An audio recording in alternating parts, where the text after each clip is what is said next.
All right, back here at the LaborPress High-Speed Rail Network Conference, I'm Alex Garrett with the Secretary-Treasurer of the AFL-CIO, Fred Redmond. Thanks for joining me today, Fred. Thank you, Alex. Glad to be here. You had a fired-up speech in there. What is the AFL-CIO's role going to be should this high-speed rail come into existence? How are you guys going to help people get jobs through this? Well, first of all, we had a fired-up remarks because we're fired up as a labor movement to see an investment being placed in American workers, because this is what this is.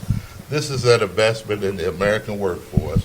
This is a challenge to American manufacturers, okay, where we can build out this high-speed rail, create good jobs, uplift and sustain communities, and it's an exciting time to be really committed to a new form of transportation that's going to take off in the United States. And what could, I guess, even Congress's role? We had Tom Suozzi here today. What could Congress's role, what could the administration's role be to make this happen? Funding. They have to be committed. They have to provide the funding. They have to provide the resources for us to do the job training. Workforce development programs need to be engaged. So the federal government play a huge role, because a commitment from the federal government in terms of resources and a commitment from employers throughout this country, we can actually build a manufacturing chain regarding the component parts, the high-speed rail. We could train communities, and as I stated, you know, we need to bring in people who've historically been locked out, people of color, underserved communities, and women.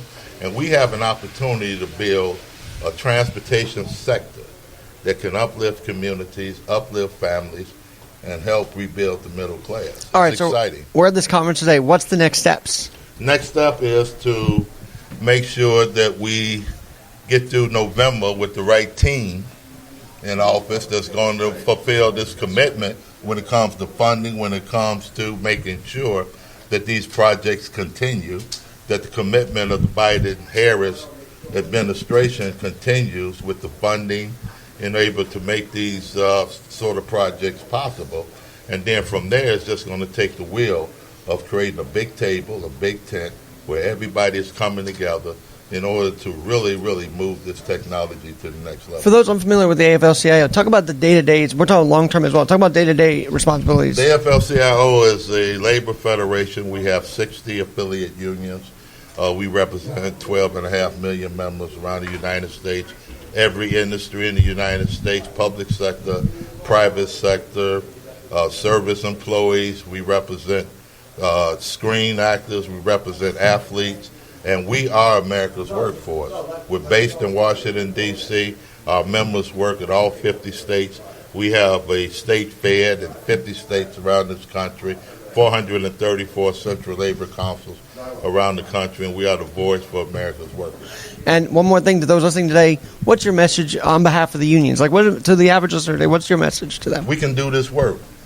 We can do the work. If you, with the proper funding, with the proper resources, with the proper commitment, American unions are prepared to train the next generation of workers, starting off with high-speed rail, and where it takes us, who knows, right?